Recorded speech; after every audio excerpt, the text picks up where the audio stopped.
दोस्तों breaking news ये है कि नेतन्याहू के घर को उड़ा दिया है ईरान ने मिसाइल से। जी हाँ, इजराइल इस खबर को छुपा रहा है, जैसे कि आपको पता है कि वो अपने नुकसान को छुपाता है। दोस्तों जैसा कि आप देख सकते हैं, इजराइल का डिफेंस सिस्टम फेल हो रहा है। इजराइल के अंदर अभी थोड़ी देर पहले ही ईरान ने तबाही मचाई है। जैसा कि आप देख सकते हैं कि इजराइल के जो लोग हैं यहूदी, वो बंकरों में जाकर छुप गए हैं। लेकिन जब इजराइल की मिसाइल ईरान के ऊपर आती है तो वहां के लोग डर नहीं रहे हैं, छुप नहीं रहे हैं बंकरों में, खुले में खड़े हैं आसमान में। जैसा कि आपको पता है कि इजराइल के साथ बहुत कंट्री हैं, लेकिन ईरान अकेला है। अल जजीरा की रिपोर्ट छपी है, उसमें लिखा है कि इजराइल को 1973 के बाद इतना बड़ा नुकसान हुआ है।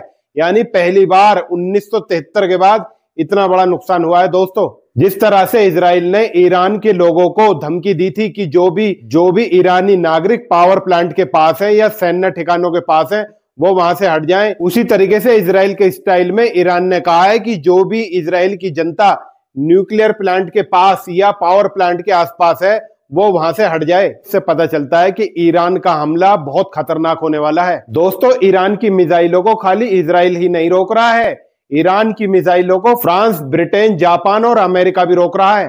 तो अब आप देख लीजिए कि एक तरफ अकेला ईरान है और दूसरी तरफ अमेरिका, फ्रांस, ब्रिटेन, इजराइल। दोस्तों वाकई में खामेनेई का 56 इंच का सीना है। वहीं दूसरी तरफ ईरान के राष्ट्रपति मसूद पेजेशन ने इराक से गुजारिश की है कि वो इजराइल को अपने हवाई क्षेत्र का इस्तेमाल न करने दें। दूसरी तरफ ईरानी मीडिया ने कहा है कि शनिवार दोपहर तक इजरायली हमलों में 128 ईरानी मारे गए हैं और लगभग 900 लोग घायल हुए हैं। दोस्तों ट्रंप ने एक बार फिर कहा है कि जिस तरह मैंने भारत और पाकिस्तान के बीच डील करवाई थी उस तरह इन दोनों के बीच भी समझौता करवा सकता हूं। ट्रंप ने लिखा, भारत और पाकिस्तान के मामले में दो बेहतरीन नेताओं के बीच बातचीत में दिमाग से काम लिया और अमेरिका के व्यापार का इस्तेमाल किया। उन्होंने तुरंत फैसला लिया और युद्ध को रोक दिया। गजब हाल है भाई इस आदमी का भी, कुछ नहीं पता है कब क्या बोल दे। उन्होंने कहा कि इजरायली नागरिकों की मौत के लिए ईरान को भारी कीमत चुकानी होगी, लेकिन नेतन्याहू को यह नजर नहीं आ रहा है कि कीमत तो इजराइल के लोगों को भी चुकानी पड़ रही है जो उन्होंने गाजा पर हमले किए थे। दोस्तों अभी के लिए इतना ही। वीडियो को लाइक, शेयर और चैनल को सब्सक्राइब करना ना भूलें।